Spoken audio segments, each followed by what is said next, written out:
obrigado, presidente Arnaud. A quem agradeço a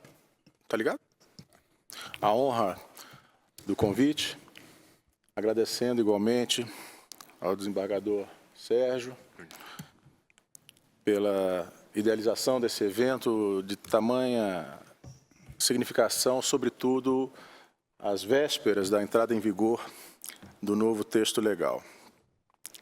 Eu devo iniciar a minha fala, cumprimento, obviamente, a todos os excelentíssimos magistradas e magistrados que nos honram com sua presença, também os excelentíssimos membros do Ministério Público e os excelentíssimos advogados e advogadas que nessa demonstração de união e de interesse comum em melhor servir a sociedade, promovem essa ocasião tão alvissareira para todos nós. Mas eu devo começar a minha intervenção apresentando o que em publicidade se convencionou chamar disclaimer, que é uma advertência com o objetivo de prevenir qualquer responsabilização futura. Não é? As Vossas Excelências aqui comparecem na expectativa de encontrar o superstar ministro Luiz Felipe Vieira de Mello, não é? E se deparam com a minha presença. Certamente, asseguro, não é fruto de propaganda enganosa. Não é? O ministro Vieira, justificadamente, não pôde se fazer presente essa ocasião, ainda que muito estivesse interessado em fazê-lo, por um motivo que para nós, que somos seus amigos, nos enche de orgulho e alegria, é que a filha de Sua Excelência, Gabriela, toma posse nesse momento no cargo de promotora de justiça do Estado de Goiás. Então, o orgulhoso papai está ali acompanhando os primeiros passos da sua filha numa carreira que certamente será tão brilhante quanto a do nosso querido ministro. Como essa designação para substituir o ministro Vieira de Mello me veio um pouco em cima da hora, vamos dizer assim, eu devo também advertir que gostaria de trazer à reflexão algumas considerações, menos sob a ótica técnico-processual, porque esses temas foram bem tratados e de forma bastante profunda nos painéis que antecederam, mas trazer algumas considerações, compartilhar algumas angústias decorrentes da introdução da nova lei, sobretudo sob a ótica do direito internacional, mais especificamente do direito internacional dos direitos humanos. Não há dúvida, como ressaltou o presidente Arnaud, que a magistratura tem o compromisso com a aplicação da lei, mas essa aplicação obviamente, não prescinde da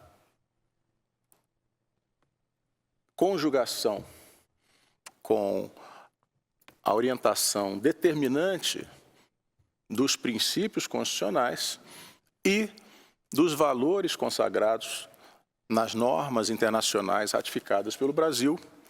Aqui, a jurisprudência do Supremo Tribunal Federal reconhece o status de normas de caráter supralegal.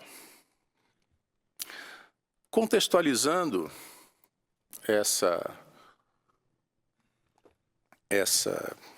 intervenção,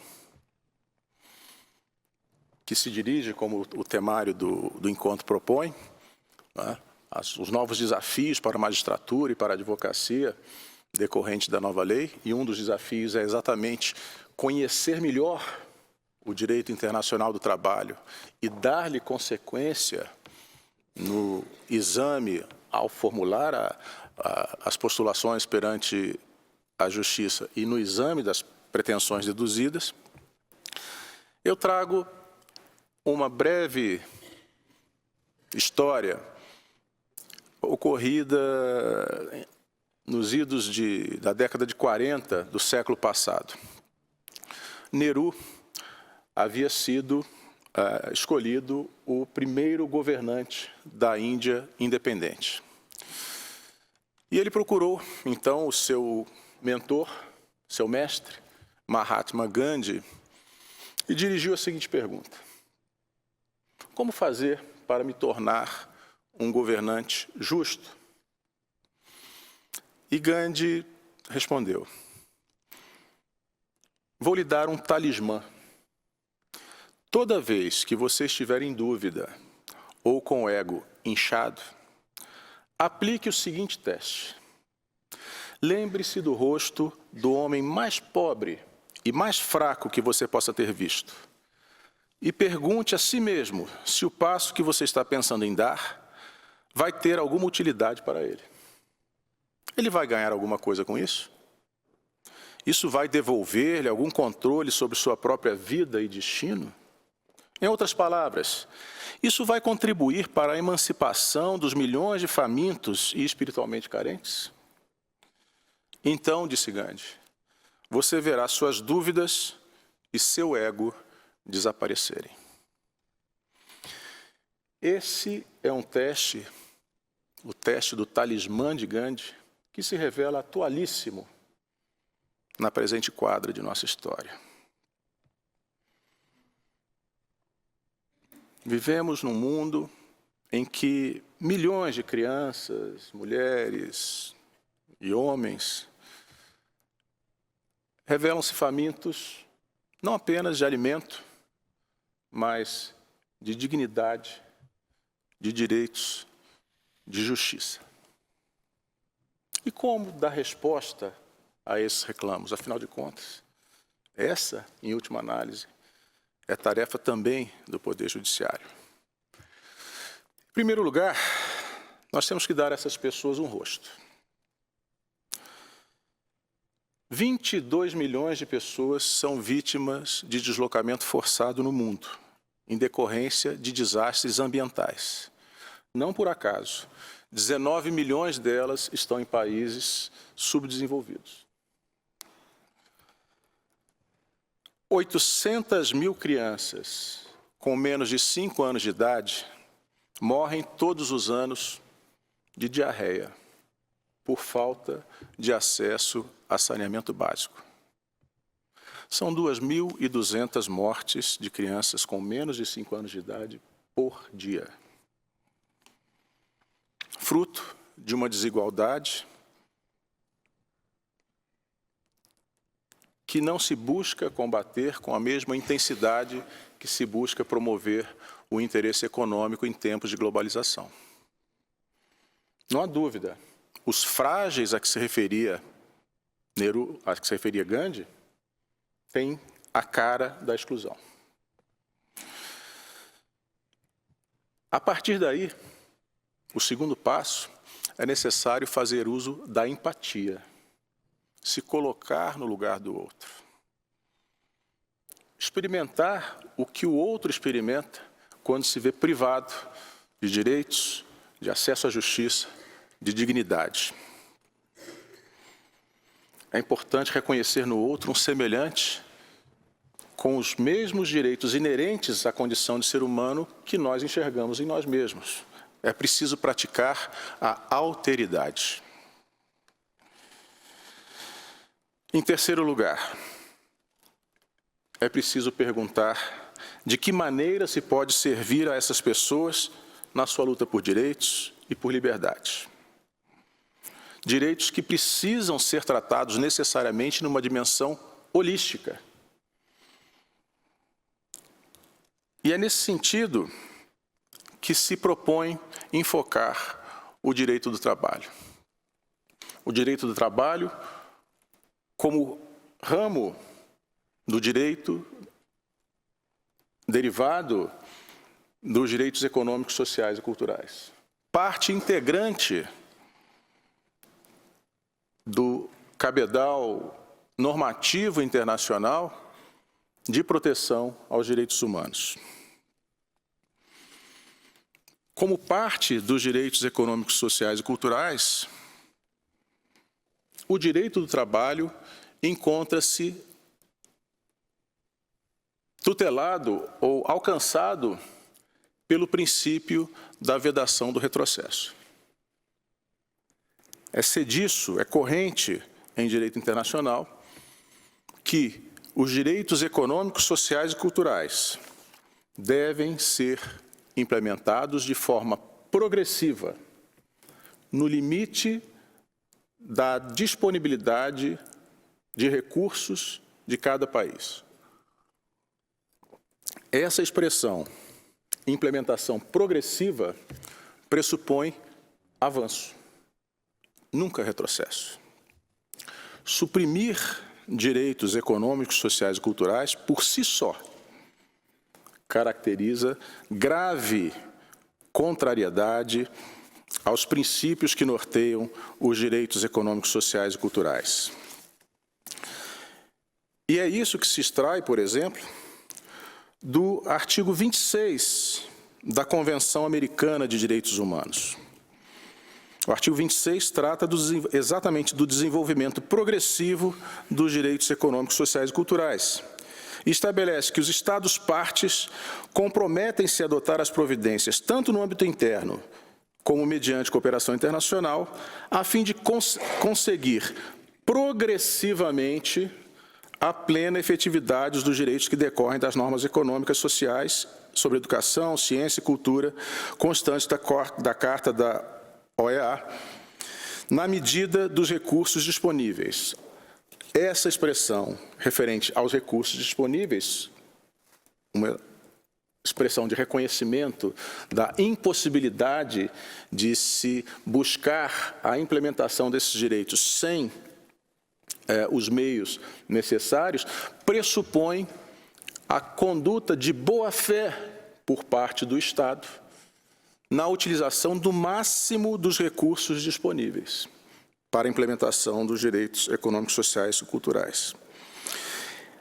Dispositivo semelhante é encontrado no Pacto Internacional dos Direitos Econômicos, Sociais e Culturais, documento que, com o Pacto dos Direitos Civis e Políticos e a própria Declaração Universal dos Direitos Humanos, compõe o tripé sobre o qual se funda toda a ordem normativa do direito internacional dos direitos humanos.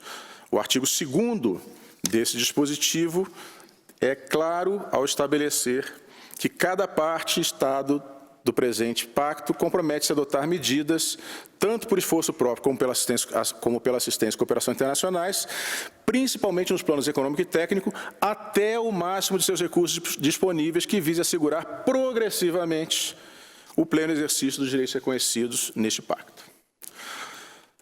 Logo, o primeiro teste, a primeira providência que se impõe na aplicação da nova lei é aferir de forma sistêmica se os dispositivos que são consagrados na nova lei efetivamente se compatibilizam com o princípio da vedação do retrocesso.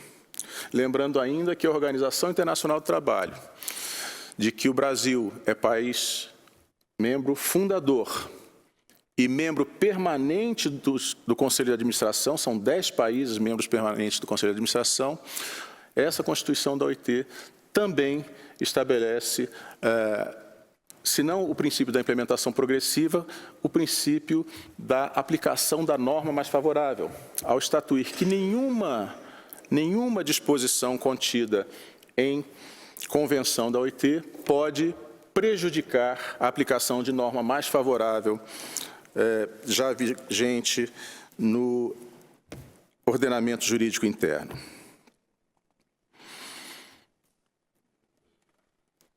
Ora, se a implementação dessas normas, se a aplicação prática da lei deve ter como norte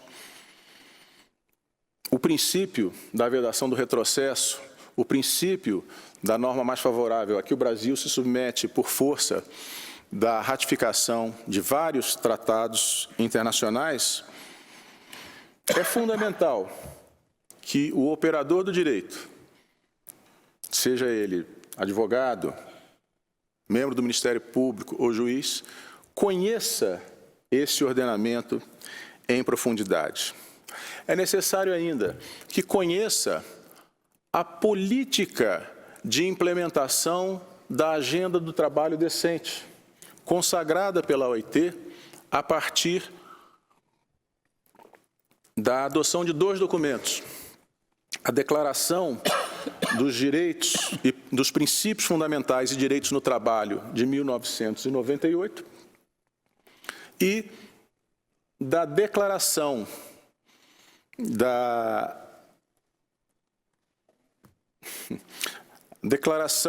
para uma Globalização Equitativa, de 2008. Esses 2 documentos consagram uma agenda a ser implementada em caráter internacional, a fim de assegurar patamares civilizatórios mínimos para que, como estabelece a Declaração de Filadélfia, a exploração do trabalho não constitua um instrumento de precarização, de aviltamento da dignidade do trabalhador. A Declaração de Filadélfia, de 1944, estabelece que o trabalho não é uma mercadoria. E esse princípio tão caro à Organização Internacional do Trabalho, de que o trabalho não é uma mercadoria, a meu ver, traz sérias preocupações acerca da lei que estamos a comentar. Uma das premissas em que se baseou esse processo de modernização da legislação trabalhista, foi assim que foi apresentado, uma das premissas é exatamente a geração de empregos. Um economista chegou a afirmar que o problema do Brasil não é o trabalho precário, e sim o trabalho informal. É necessário combater a informalidade, que com isso, automaticamente, nós reverteremos o quadro da precarização. A pergunta é, vamos reverter o quadro da precarização com trabalho intermitente? Com o reconhecimento da possibilidade do trabalho autônomo em caráter permanente e de exploração contínua pelo mesmo tomador? Com todo respeito, o problema do Brasil é, sim, a precarização. Fenômeno que nós temos acompanhado caminha a passos galopantes, conforme se pode extrair da própria jurisprudência do Tribunal Superior do Trabalho. O número de acidentes do trabalho entre empregados terceirizados da Petrobras é mais que o dobro daquele encontrado entre os empregados do quadro. No ano de 2014, 100% dos trabalhadores encontrados em condição análoga de escravo prestavam serviços terceirizados. Então, é necessária uma atenção bastante profunda a aos desafios que o cumprimento, a compatibilização da lei com a agenda do trabalho decente impõe. O professor Raffaele Di Giorgi lembra que o direito não é neutro. A opção por um sistema com menor regulamentação, com limitação da intervenção estatal, não corresponde a uma mera contenção, a um mero acaso. Trata-se, sim, da opção por um modelo diferente. Um modelo em que se estabelece uma nova correlação de forças. E, nesse sentido, concorro com a opinião do ilustre palestrante que conformou a mesa anterior, no sentido de que o momento de introdução dessa lei é o pior possível. Em momento de crise, em momento de incerteza, de insegurança, é que a legislação protetiva do trabalho deve se fazer presente. Ela foi criada para isso. Tentar imputar ao direito do trabalho, à justiça do trabalho, ou ao próprio trabalhador, a responsabilidade pela crise econômica, constitui uma total e indevida inversão de valores. Segundo o professor da Universidade La Sapienza, Pasquale Sandulli, o pêndulo da desigualdade oscila, ora no sentido de assegurar uma maior proteção, ora no sentido inverso. E é justamente nos momentos de oscilação desse pêndulo que se justifica a intervenção estatal. Há se admitir que essa oscilação se dê apenas ao sabor da correlação de forças sociais e econômicas, o risco de que, ao oscilar, o pêndulo destrua todo o conjunto de direitos conquistados à custa de muito suor, de muitos embates, traz consigo o risco de um esgarçamento do tecido social.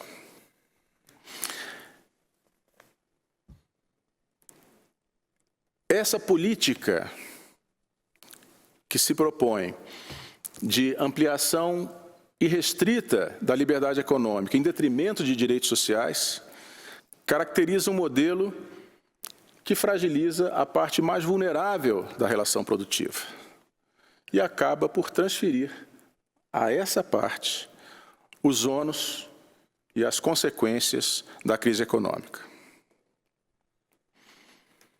É comum hoje ouvirmos o discurso de desqualificação da vetusta CLT, um documento da década de 40, esquecendo-se que, àquela época, a CLT foi introduzida como, sem sombra de dúvida, a legislação mais moderna e mais em dia com os parâmetros internacionais emanados das convenções da OIT. Diversos países ainda não alcançaram o nível de proteção e de regulação social decorrente da nossa consolidação. Mais do que isso, ao longo desses 70 e poucos anos de existência, a CLT sofreu alterações em mais de 50% dos seus dispositivos, muitas delas recentes. E, ao fim e ao cabo, traz um instituto extremamente eficaz na atualização da legislação em função da evolução da realidade social e econômica, que é a previsão do artigo 611, que estabelece a negociação coletiva entre sindicatos de trabalhadores e organizações de empregadores ou os próprios empregadores individualmente. E é justamente aí que a alteração introduzida com a nova lei traz, talvez, o maior desafio. O artigo 611-A estabelece que, ressalvados os limites constitucionais,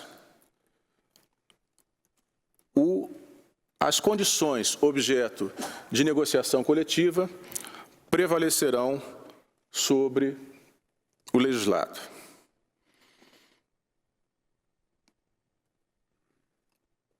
Mais do que isso, se o trabalhador receber acima de R$11.000, o artigo 444 estabelece que a estipulação direta entre trabalhador e empresa prevalecerá sobre a norma coletiva, consequentemente, sobre a lei. Essa espécie de previsão de tamanha flexibilização capaz de erodir o modelo previsto na CLT é motivo de preocupação já manifestada pela própria Comissão de Peritos da OIT.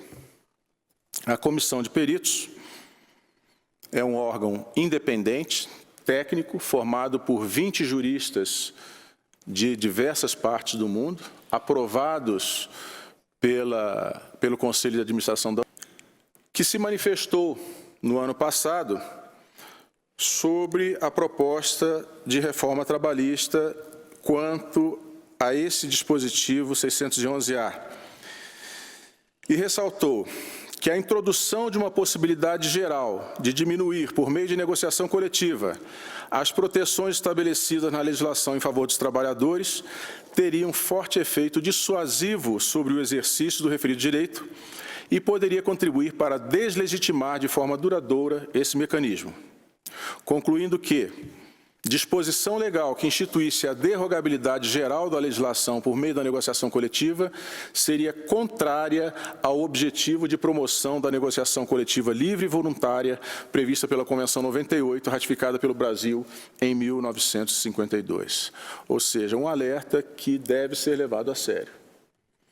Não é? Permitir que as partes negociem individual ou coletivamente, em ordem a renunciar a direitos consagrados na legislação, pode vir a militar contrariamente aos objetivos da Convenção 98 da OIT, que nada menos é do que uma das 8 convenções fundamentais daquela organização.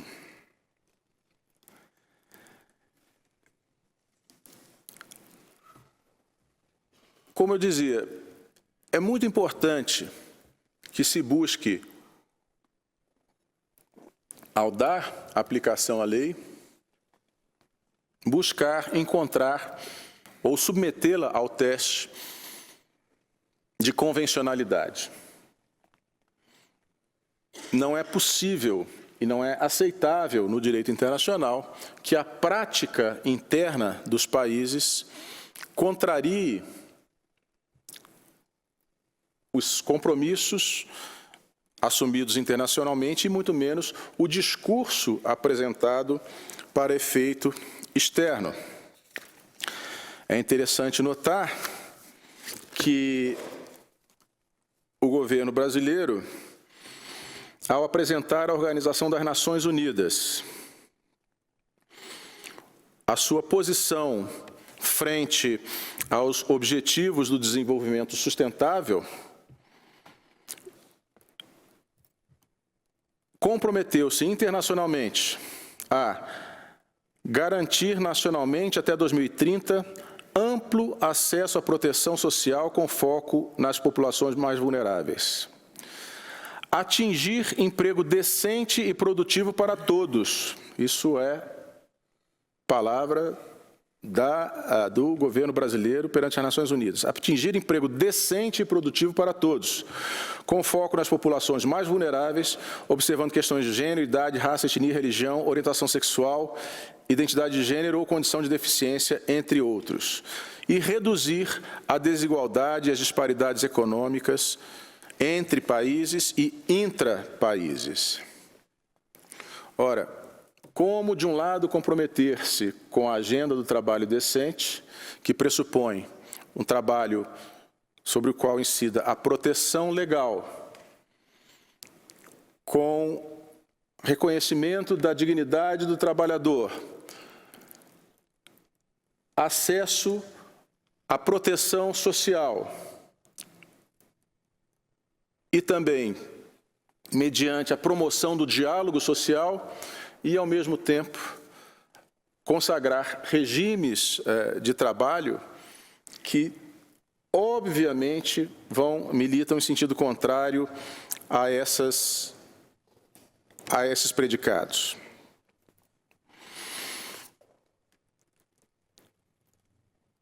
E os exemplos desses aspectos frágeis da legislação são abundantes.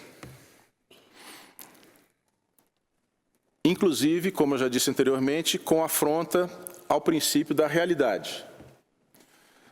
Afinal de contas, admitir a possibilidade de contratação de autônomo de forma contínua e com exclusividade é uma clara burla ao princípio da realidade da prestação laboral. Admitir o trabalho da gestante ou lactante em condições insalubres, exigindo da empregada a apresentação de atestado que proíba aquela prestação laboral, obviamente, contraria todos os parâmetros de proteção à maternidade consagrados na norma internacional. Valendo ressaltar que a legislação, nesse particular, de forma bastante curiosa, estabelece o direito do empregador de se ressarcir junto à Previdência dos valores pagos a título de adicional de insalubridade. É o primeiro caso de exploração de trabalho insalubre subsidiado pelo Estado.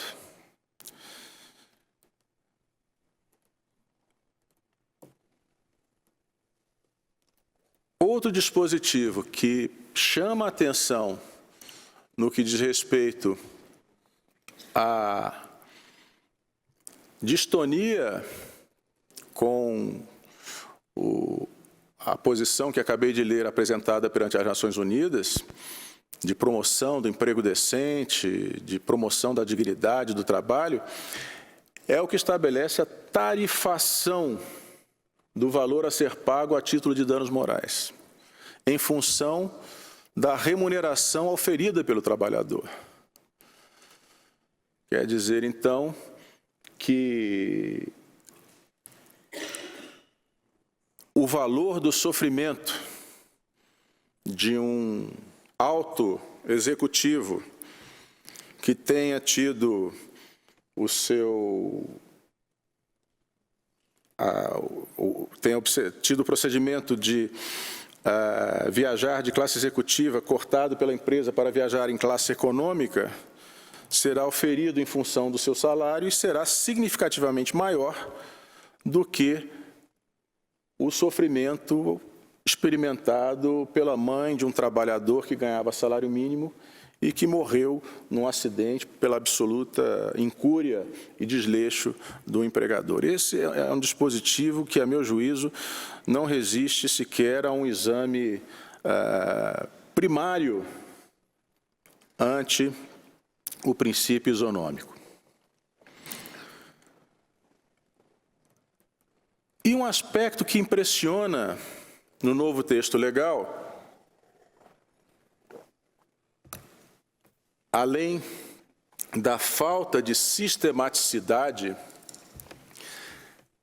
é o propósito claro de um número considerável de dispositivos, não de consagrar avanço, não de consagrar um novo modelo debatido, pensado, como aqui foi anteriormente proposto. E prova de que não houve essa disposição para o debate foi o fato de todas as audiências públicas realizadas, tanto na Câmara quanto no Senado, não terem resultado na alteração de uma única vírgula no texto final da lei.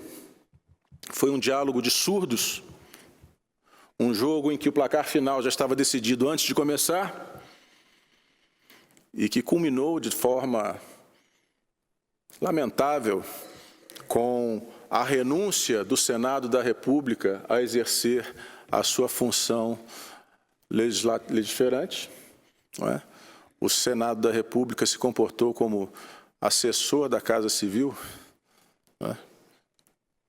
Sugerindo ao presidente que vetasse a nova lei, quando ao próprio Senado, na função de casa revisora, incumbia efetivamente corrigir os defeitos que porventura houvesse encontrado naquele dispositivo legal.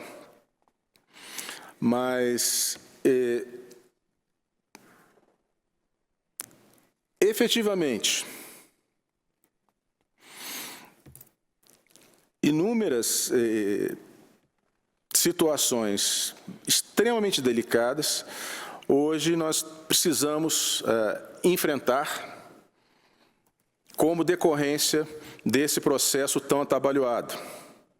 Mas, como eu dizia, um processo marcado pela falta de sistematicidade e, em muitos casos, manifestamente voltado à reversão da jurisprudência consolidada ao longo de anos nos tribunais do trabalho.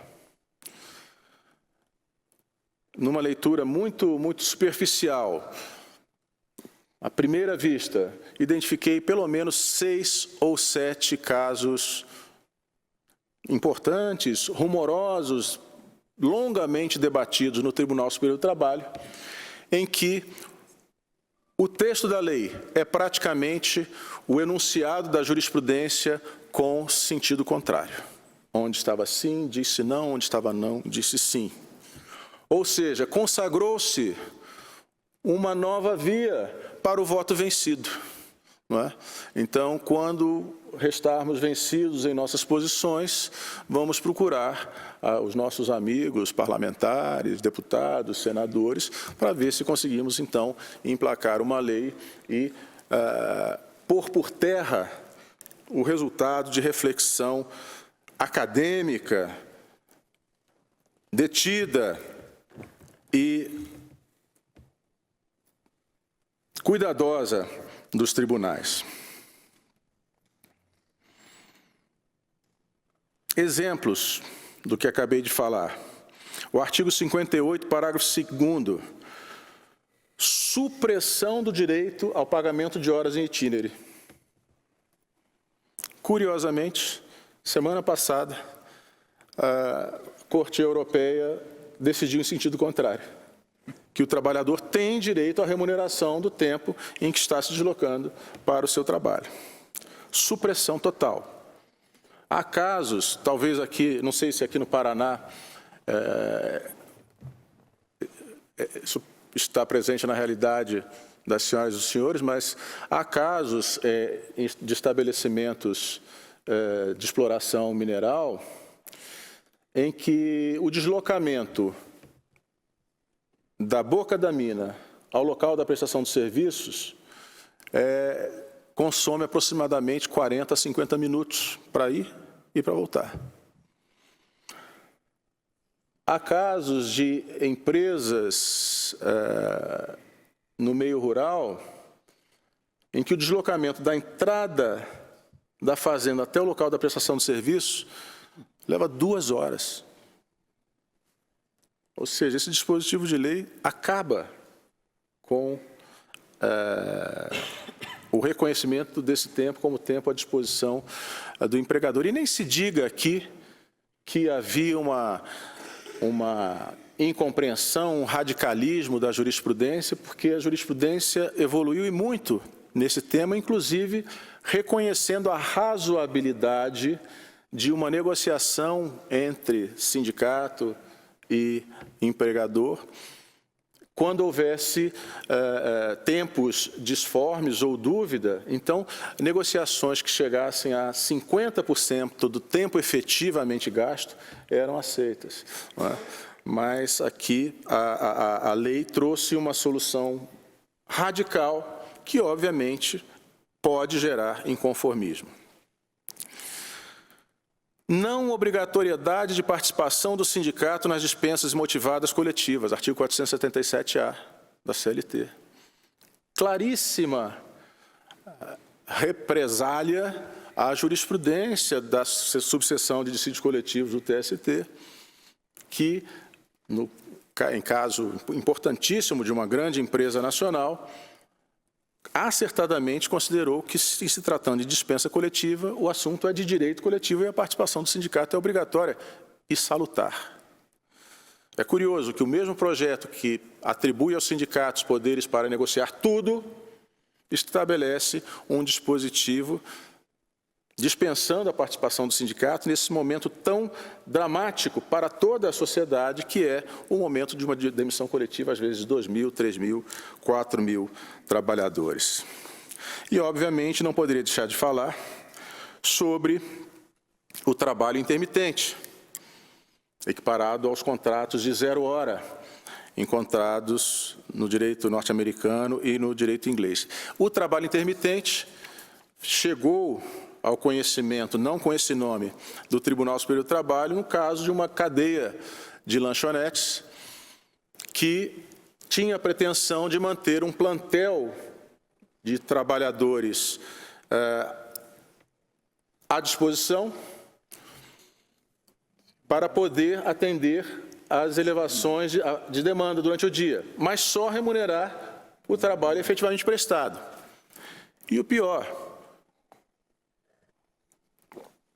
essa regulamentação estabelecida na lei vai além da pretensão que era então apresentada e estabelece uma multa para o trabalhador que não atender a convocação, que aceitando a convocação do empregador feita com antecedência de 3 dias, não compareça ao trabalho.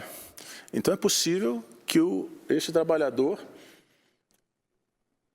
que pode ou não ser chamado a trabalhar, e ao ser chamado a trabalhar pode ser utilizado por 1 hora, 2 horas, ou 5 horas, ou 8 horas, ao deixar de atender a convocação, seja condenado, ou seja, dele seja cobrada uma multa de 50% do valor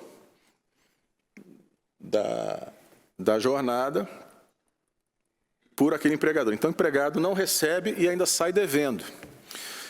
E chama a atenção no texto, num dos textos de medida provisória que se propõe para regulamentar alguns aspectos dessa lei, que nesse particular se estabelece que, caso ao final do mês o trabalhador sob regime temporário não apresente rendimento equivalente a um salário mínimo, arque com a obrigação de complementar o recolhimento à Previdência Social, sob pena desse mês não ser computado para fins de aposentadoria. Eu imagino que, nesse caso, o trabalhador vai vender um rim, né, alguma coisa, porque se ele trabalhando não conseguiu o mínimo para contribuir à Previdência, né, de alguma forma ele deverá buscar os meios para complementar a contribuição. E, por fim, as alterações de índole processual. E aqui me permitam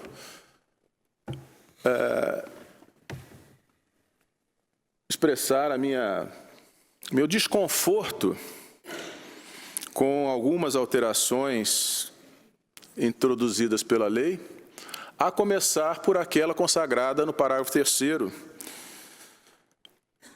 no parágrafo 2º do artigo 8º, que estabelece que os tribunais, tanto os regionais quanto o TST, não poderão, por meio de súmula ou orientação jurisprudencial, dizer mais do que diz a lei, nem menos do que ela diz. Não poderá criar benefício não previsto em lei, nem suprimir ou subtrair benefício assegurado por lei. Ou seja, o que esse dispositivo estabelece é o retorno ao juiz boca da lei do século XVIII.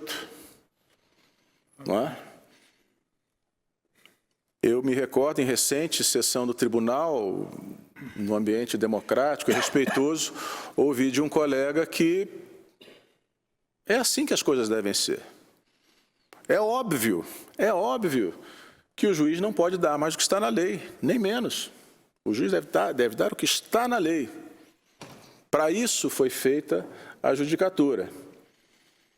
E eu disse, não no meu caso. Não é?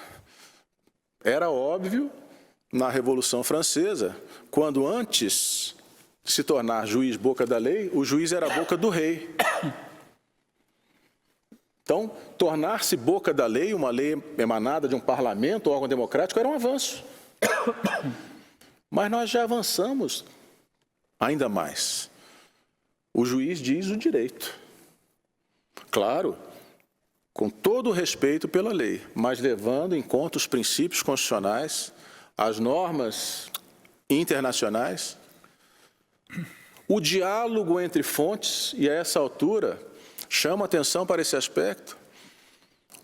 O direito do trabalho surgiu ou se afastou do direito civil exatamente pela peculiaridade das relações que visava regular. E, obviamente, era um direito mais avançado, socialmente mais sensível. E o direito civil evoluiu muito a partir do direito do trabalho, como o direito processual civil também.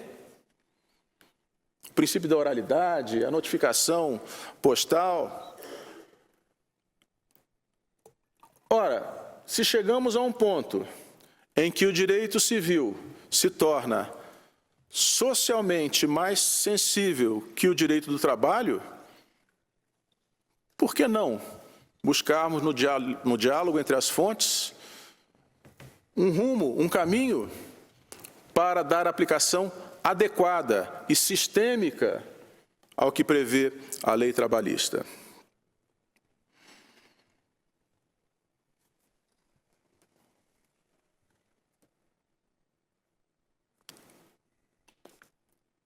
Alterações igualmente curiosas e preocupantes no que diz respeito aos benefícios da justiça gratuita. Não é?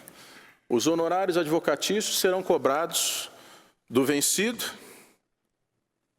e aqui ressalta-se o princípio da sucumbência recíproca que a lei introduz.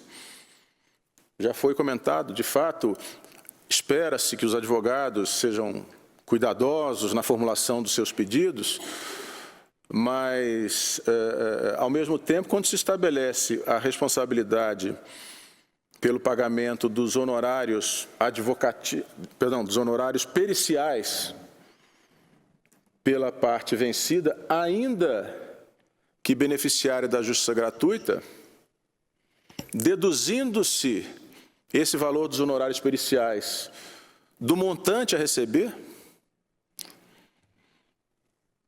surge uma séria preocupação com relação à efetiva observância do princípio do acesso à justiça.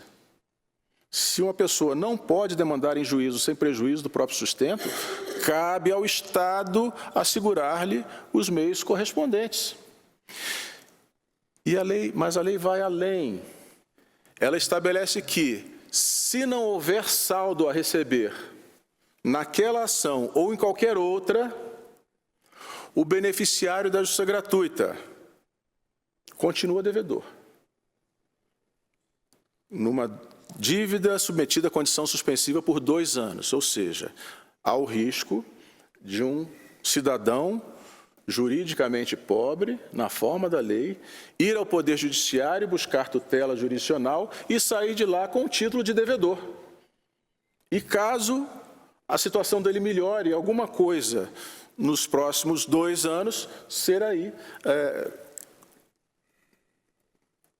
cobrado de forma compulsória a satisfação desse título.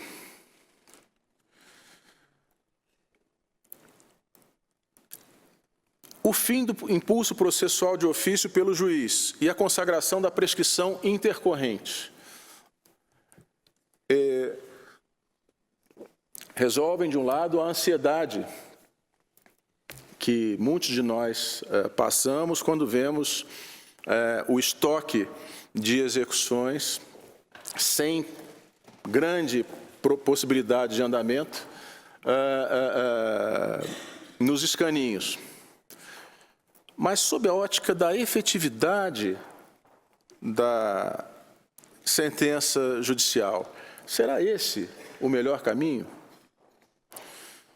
Doutor Arnaud, eu tenho um exemplo, desculpem aqui compartilhar com as senhoras e com os senhores, o meu pai foi reclamante na Justiça do Trabalho. E após 12 anos, sem conseguir identificar patrimônio do devedor, graças ao impulso oficial, uma juíza que se interessou pelo caso e começou com a penhora de um automóvel ano 1970 e poucos, e depois daí conseguiu encontrar uma cadeia de diretores da empresa até alcançar um bem suficiente para satisfazer a dívida. Aplicar-se a prescrição intercorrente me parece trazer o risco de acomodação do juiz diante do descumprimento das sentenças. E isso não é de menor importância. Aqui foi dito no painel anterior, a Justiça do Trabalho é a que tem maior índice de atendimento às demandas, é a mais célere, é a que tem o maior índice de acordo, quase 40%, o dobro do índice da Justiça Comum, mas tem um índice, uma taxa de congestionamento nas execuções acima de 70%.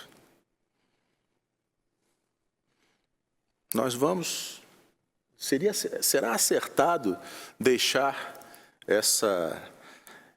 esse ônus por conta dos credores que não conseguem encontrar os bens necessários para a satisfação do seu crédito? Tenho dúvida. E já me encaminhando aqui para concluir, eu lembro que a reforma trabalhista se baseou em 3 promessas para justificar a sua adoção. A primeira,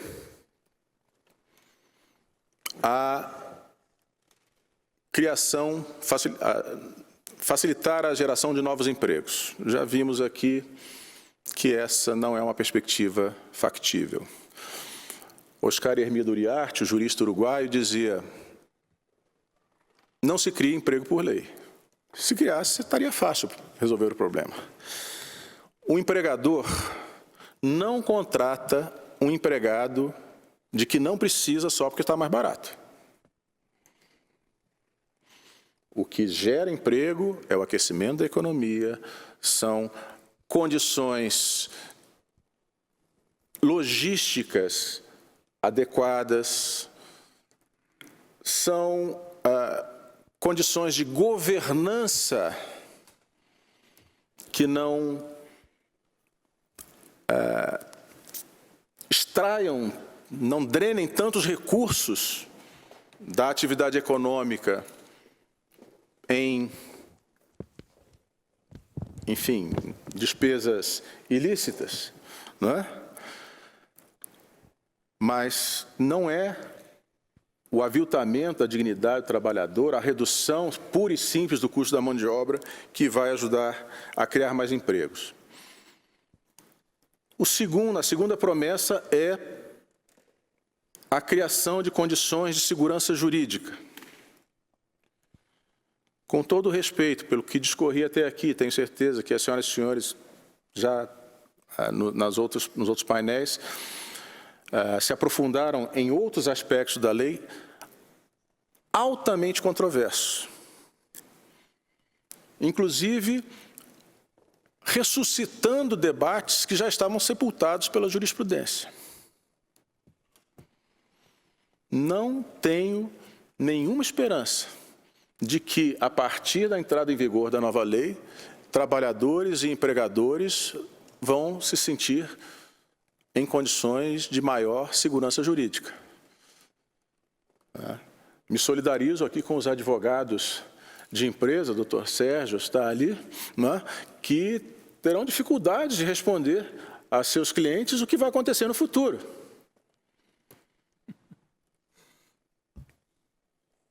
E a terceira premissa, diminuição do número de processos no seu trabalho, que não vai acontecer. Até porque a lei cria um procedimento de jurisdição voluntária para homologação de acordos extrajudiciais.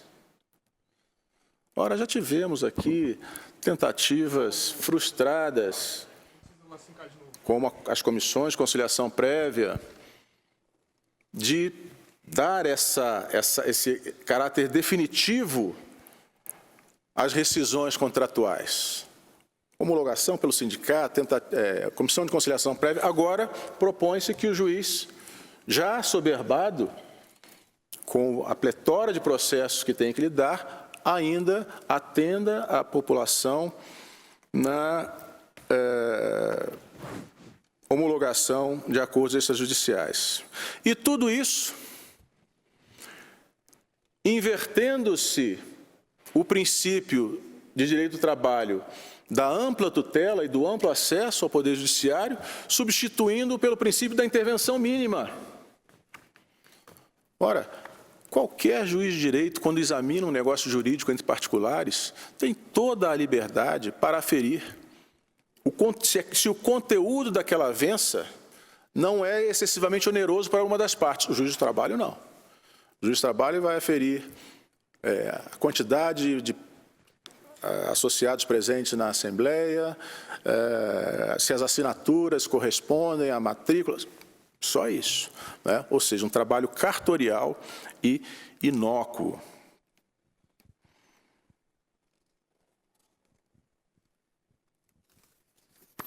Chegamos, então, para encerrar,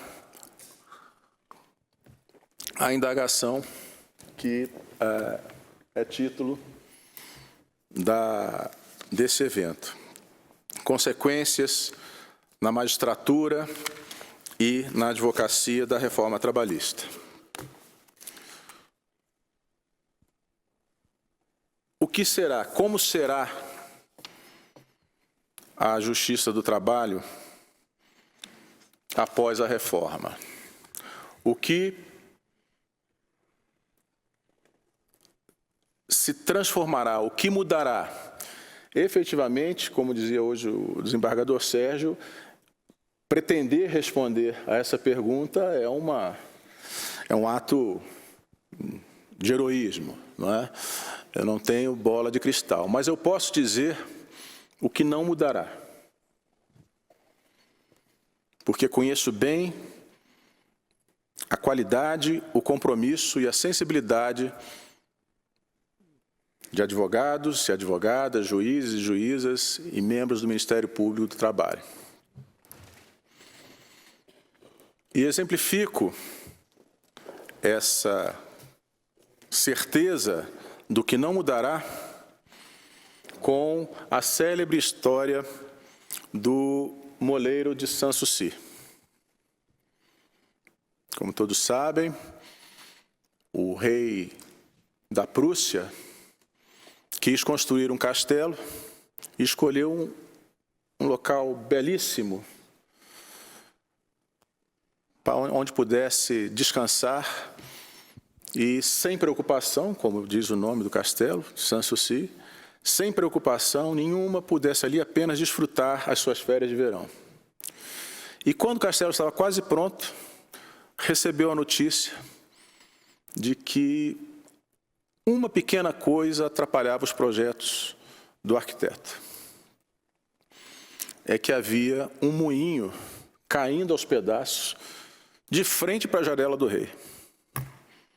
E o rei disse, bom, então, destrua. E o arquiteto disse, mas o problema é que nesse moinho trabalha um senhor de idade que não vai sair dali. E o rei, se não me engano, Ferdinando II, o autor o descreve como um déspota esclarecido. Uma figura, né, mais ou menos recorrente hoje em dia, mas amigo de Voltaire, e ficou cientificamente curioso para conhecer esse Moleiro. E o convidou ao palácio. E ao encontrar o Moleiro, disse: mas o senhor disse que não vai entregar o seu moinho, eu lhe ofereço dinheiro. Ele disse: não, mas não me interessa. Esse moinho foi do meu pai, antes dele do meu avô e do meu bisavô. E todos criaram as famílias dessa maneira, e é assim que eu vou criar os meus filhos. O rei perdeu a paciência e disse: mas isso é um insulto, você sabe que eu sou o seu rei? Que eu posso mandar prendê-lo? E o Moleiro sorriu e disse, como se não houvesse juízes em Berlim: todas as vezes que a pessoa mais vulnerável a que se referiu Gandhi encontra forças para reagir contra a tirania, todas as vezes que um pobre moleiro se põe de pé com dignidade diante de um rei, a nossa função está justificada. E eu tenho certeza que o que todos e todas aqui poderão encontrar na Justiça do Trabalho são verdadeiros juízes, porque há juízes no Brasil.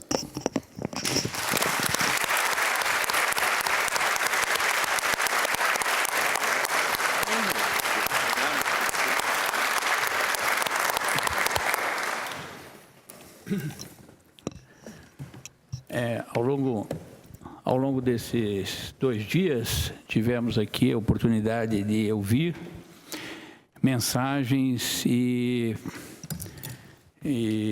análises de temas extremamente complexos para uma decisão, para uma resposta simples ou imediata.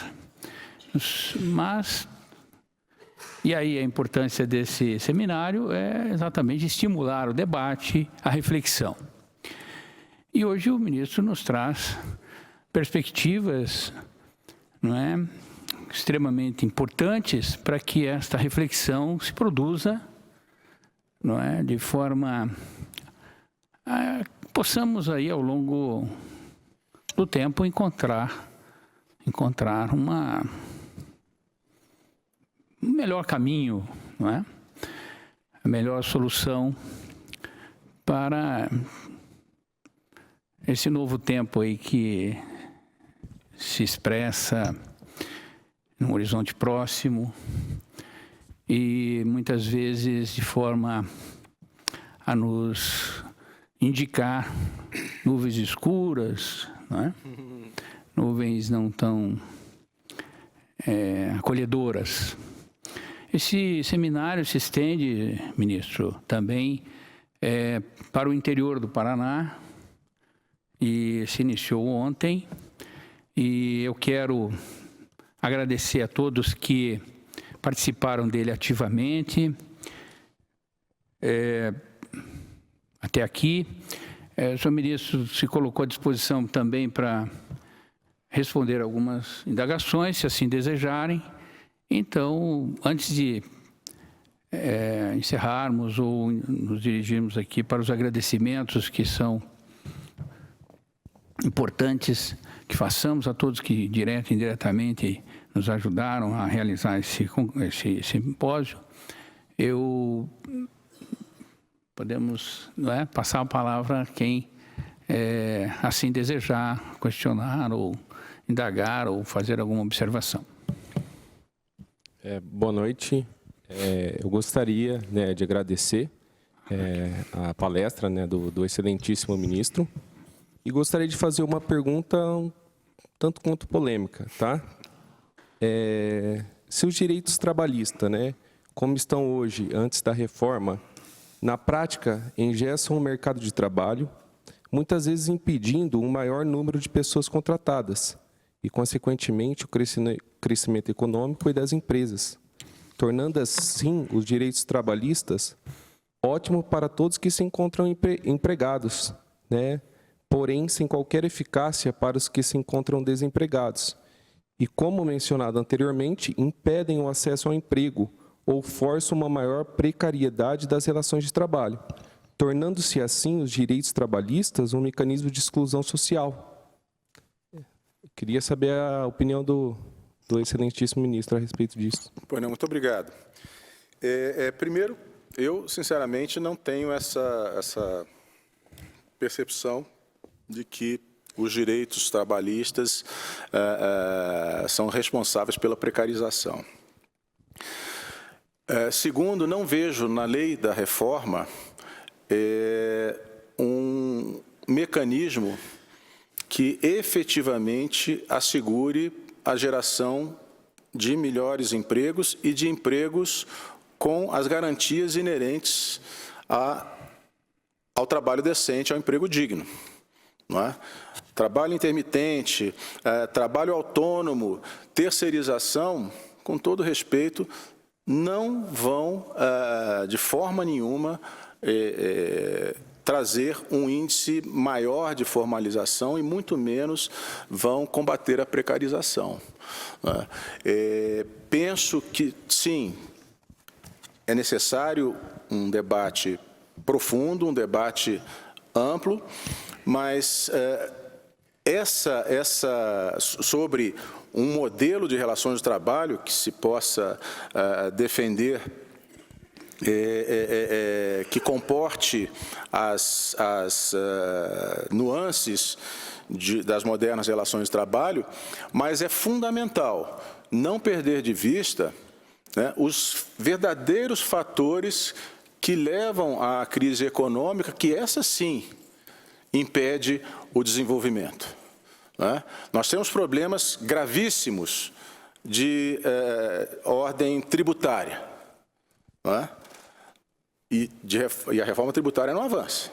Nós temos problemas gravíssimos de ordem de logística. Né? Os investimentos em infraestrutura tardam. Né? E não podemos fechar os olhos a essa altura da história do nosso país ao gravíssimo problema de governança. Corrupção. Né? Hoje em dia, e nesse ponto, como eu dizia no começo da palestra, há que ter, se colocar no lugar do outro, eu me solidarizo com empresas que necessitam fazer os seus negócios com o governo, né? De qualquer nível. De qualquer nível.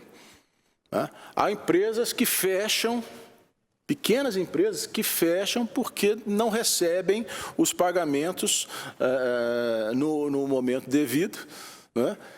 Devido ao caos que se instalou nas contas públicas, fruto de malversação. Vamos ser transparentes, vamos ser claros. Né? Eu, se fosse empresário, me abominaria ser achacado diariamente para obter de gestores públicos aquilo que eles deveriam fazer pelo dever do seu ofício. Não é? Então, temos visões diferentes, mas o ponto que eu gostaria de ressaltar é que o resultado da crise econômica que nós encontramos não passa, na minha forma de ver, pela reforma da legislação do trabalho. Tanto que, nos últimos 10, quer dizer, recentemente, a crise é de uns 4, 5 anos para cá. Antes disso, nós chegamos a um nível quase de pleno emprego com a mesmíssima legislação. Né? Então, nós também precisamos ter isso em consideração. Eu quero primeiro agradecer ao doutor Dalegrave pela participação que teve hoje, brilhante aqui no painel. E parece que ele deseja fazer uma pergunta, então tem a palavra, doutor. Fazer uma pergunta bem rápida. Ministro Lélio, Eu gostaria de saber se vocês vão editar uma instrução normativa. Nós estamos vivendo um momento de inquietude muito grande, né? Um desânimo, uma inquietude, é um misto de sentimento aí, né? E nós vimos quando saiu o CPC que vocês editaram a instrução normativa 39. Claro que era um outro motivo, era necessário dizer o que se aplicava, o que não se aplicava.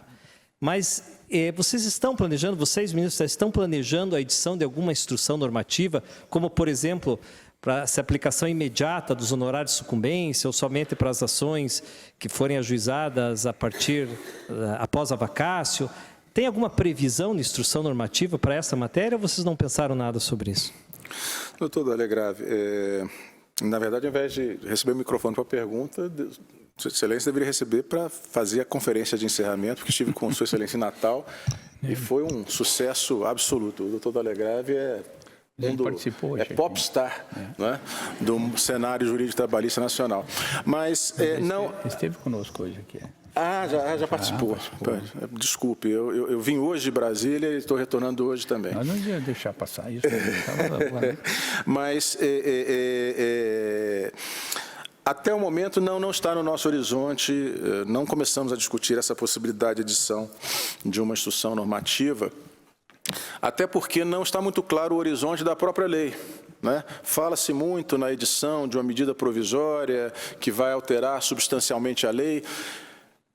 Ouvi em um evento público, por isso eu posso dizer, do secretário executivo do Ministério do Trabalho a afirmação de que essa lei da reforma trabalhista não é apoiada na sua integralidade pelo Ministério do Trabalho. Eu não entendi muito bem o que isso quer dizer, mas parece que há controvérsias no próprio governo acerca do que vai se tornar, o que vai efetivamente entrar em vigor e o que não vai entrar em vigor. Né? Sem contar, porque... todos vocês devem saber disso, né? Em Brasília morre-se de tudo menos de tédio, então... Aqui também. Aqui também? Porque quando balança lá, estremece o Brasil, né? Mas o acordo do Senado com o presidente da República era editar a medida provisória e o presidente da Câmara disse que não tem nenhum compromisso em aprovar a medida provisória, ou seja, né? O que acontecerá? Eu acho que a Janete Claire não seria tão hábil em desenvolver um enredo desse, né? Uma trama desse, mas o que sim, e aí eu digo pessoalmente, né? Procurando me preparar para qualquer eventualidade futura, eu tenho, como disse aqui, procurado, né, com toda a isenção, ler e reler a lei, né? Às vezes tomo um calmante, mas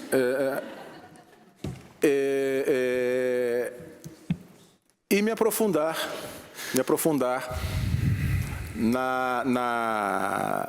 no estudo do controle de convencionalidade, não é?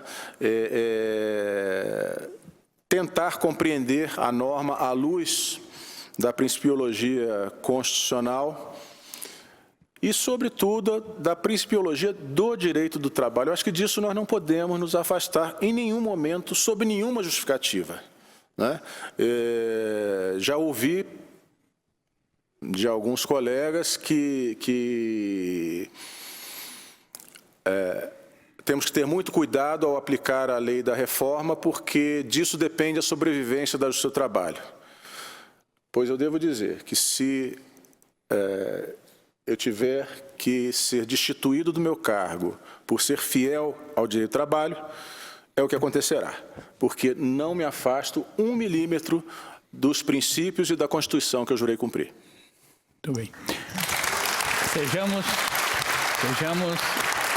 os juízes de Berlim, né? Sejamos os juízes de Berlim, né? A desembargadora Marlene, quem pediu?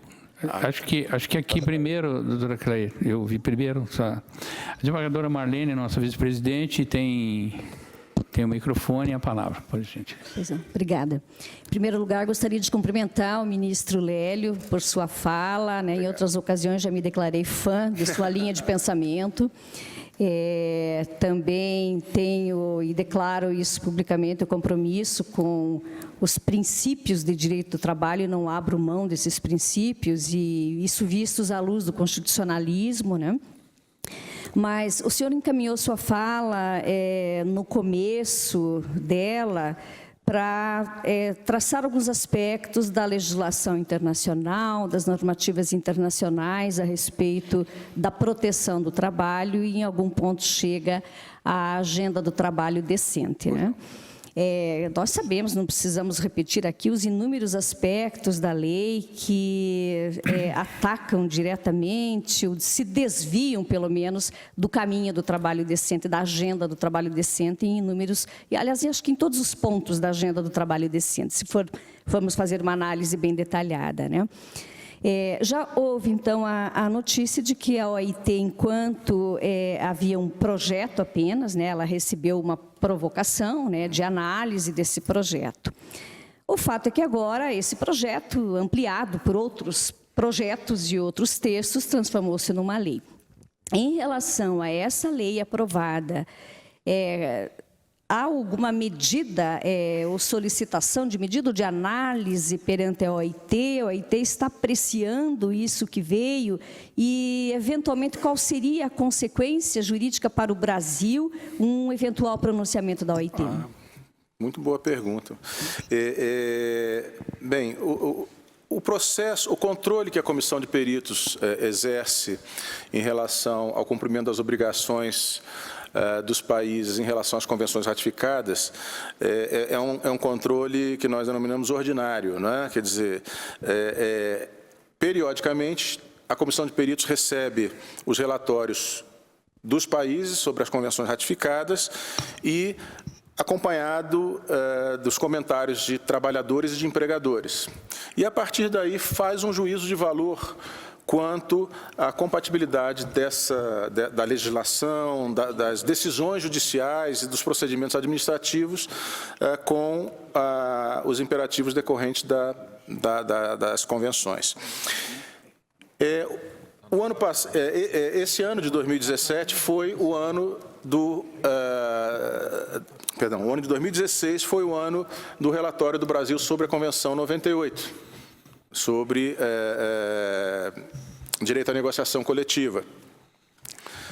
E, nesse contexto, foi apresentado pelas organizações de trabalhadores a preocupação com a época o anteprojeto de lei de reforma trabalhista. A Comissão de Peritos se posicionou e esse trabalho produzido pela Comissão de Peritos é submetido à Comissão de Aplicação de Normas da Conferência. Foi agora em maio de 2017. Diferentemente da comissão, que é um órgão técnico imparcial, a Comissão de Normas é um órgão político, tripartite. E ali, trabalhadores e empregadores discutem quais serão os principais casos a serem debatidos publicamente. Então, a Comissão de Peritos examina aproximadamente 1.200 a 1.500 casos por ano, e desses casos, trabalhadores e empregadores escolhem 48 e depois reduzem os 48 a uma lista final de 24. O caso do Brasil figurou entre os 48. Não é? E, a partir daí, se deu uma batalha diplomática, política, enfim, houve uma discussão duríssima entre trabalhadores e empregadores, a ponto, ao que eu estou informado, do grupo de empregadores ter ameaçado travar o sistema de monitoramento se houvesse uma insistência em discutir o caso do Brasil, com esse argumento de que se tratava de um mero anteprojeto de lei. Isso em junho. Não é? E, com isso, considerando que havia outros casos gravíssimos de exploração de trabalho escravo, exploração de trabalho infantil, mortes de sindicalistas, que os trabalhadores também gostariam de ver apreciados, houve uma negociação e o caso do Brasil não entrou na lista curta. Objetivamente, o que isso significa? Que como a Convenção 98 é uma das convenções fundamentais, ela está sujeita a um ciclo de informações trienal. Então, o Brasil só voltará a prestar informações sobre o caso em 2019. Né? Quais as consequências, de uma forma geral, para o descumprimento de normas da OIT? A OIT não tem poder coercitivo, ela não pode determinar a mudança de uma lei, mas ela sugere. A Comissão de Peritos faz isso frequentemente. E a sanção que se pode impor a um país é uma sanção moral. A própria discussão do caso na Assembleia, na Conferência Internacional do Trabalho, já constitui uma sanção moral. Prova disso é que houve um trabalho intensíssimo da diplomacia brasileira para que o Brasil não figurasse entre os casos a serem discutidos na conferência desse ano. Né?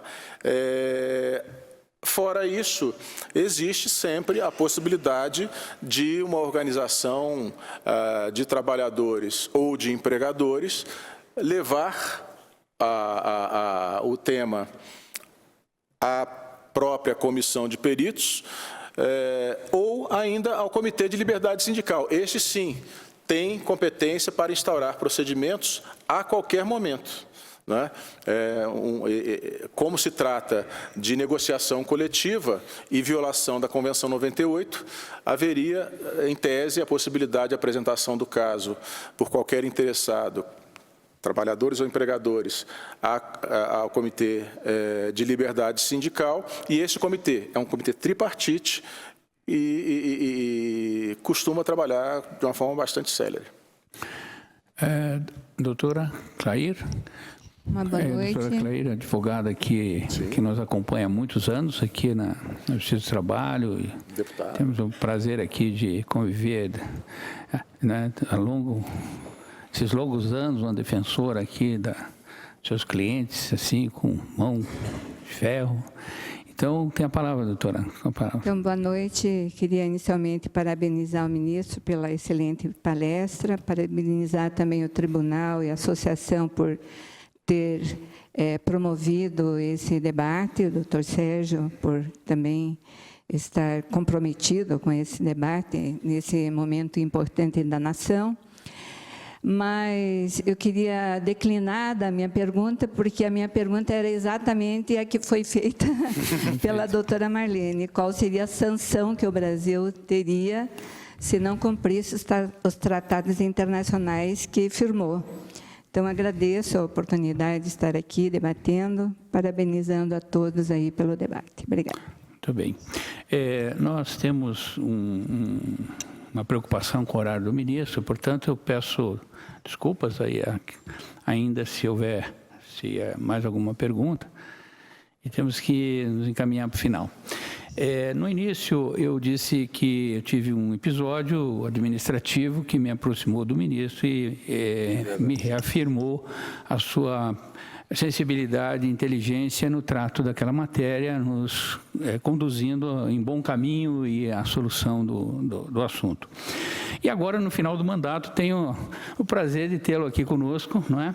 neste seminário, e esperando recebê-lo muitas outras vezes aqui no tribunal, não é? E, como eu disse, que fica sempre com as portas abertas, os braços abertos de todos nós e da comunidade e de toda a cidade para recebê-lo sempre que for possível e sempre que tivermos eventos dessa natureza e também, não é? Ainda que não tenhamos eventos ou simpósios e tal, o senhor estará o nosso convidado de sempre. Obrigado. Então, agradeço imensamente a sua participação, a inteligência, como eu disse, a sensibilidade de tocar num tema tão delicado e tão difícil na atualidade para nós todos e que nos traz essa oportunidade de, assim como os outros debatedores, não é, refletirmos e, quem sabe, chegarmos a excelência do juiz de Berlim, né? E decidimos com a máxima justiça todas as causas que nos venham e abordando essas modificações que a todos nós nos preocupa nesse momento. Eu quero agradecer a doutora Ana Maria Maximiliano e o juiz Rodrigo da Costa Glaser também, como participantes e coordenadores científicos. Mas quero fazer um agradecimento especial ao nosso prezadíssimo amigo Dr. Sérgio, que está conosco aqui já há 17 anos, né? e que temos o prazer de conviver na mesma turma, exceto em 2 pequenos períodos em que eu fui para a corregedoria e agora estou na presidência. E dizer que ele, publicamente, né, colocar o nosso agradecimento por todas as contribuições que ele trouxe para a administração. Este simpósio é prova disso. Não é? O Sérgio, quando nos procura na presidência, nos procurou na presidência nesse período de quase 2 anos, sempre veio com boas propostas, com boas ideias e nos trazendo estímulos, né, para agregarmos algum evento, alguma coisa de bom para o tribunal. Sempre pensando de forma, né, a colocar sempre o nosso tribunal em destaque, né, e nacional, e estimulando, como eu disse, a criatividade e a participação da administração. Então, meu profundo agradecimento pela amizade e pela iniciativa, né, de coordenar esse seminário. E também quero agradecer a participação do nosso pessoal ali do cerimonial, a pessoa do Marcos, estendendo a Ângela também, ao pessoal da comunicação e a todos que, como disse, diretamente ou indiretamente contribuíram para que nós pudéssemos chegar a esse final. A todos os presentes, meu abraço também, à disposição do tribunal e sempre recebê-los aqui. Então, a palavra do Dr. Sérgio. Eu fico lisonjeado com isso. A única coisa que posso atribuir isso é o fato de sempre me aproximar das pessoas certas. Nesse caso, minha querida amiga doutora Ana Maximiliano, que desde o início me ajudou a desenhar essa ideia, e o doutor Rodrigo Glaser, da EMATRA, que contribuiu para a formação e formatação daqueles que debateram, dando o equilíbrio nos seus pontos. E a incansável disposição do Dr. Paulo Boal, o presidente da Associação dos Magistrados do Trabalho, o Dr. Sérgio Rocha Pombo, da Associação dos Advogados Trabalhistas do Paraná, e do desembargador Norlima Neto, ele, presidente do tribunal, que colocou toda a estrutura administrativa do tribunal à disposição. O cerimonial, as nossas servidoras que atenderam na entrada, enfim, os nossos garçons sempre muito atenciosos, o segurança, o pessoal que ficou no apoio lá e não precisamos deles, das ambulâncias, tudo isso à disposição, tudo isso contribuiu para que isso pudesse transcorrer tranquilamente. Quero só lembrar e agradecer àqueles que nos ouvem e nos veem pelo canal do YouTube, que dia 1º de setembro, na próxima sexta-feira, esse mesmo evento se repetirá na subseção da OAB de Londrina. Então, agradecendo a todos profundamente, quero quebrar o protocolo e convidar a todos que estão presentes para que a gente tire uma foto com o ministro aqui nesse ambiente aqui. O fotógrafo vai precisar encontrar uma solução para isso, né? Mas venham aqui quem quiser tirar uma foto aqui para o final do evento. Ali é melhor? Aonde é melhor? Lá?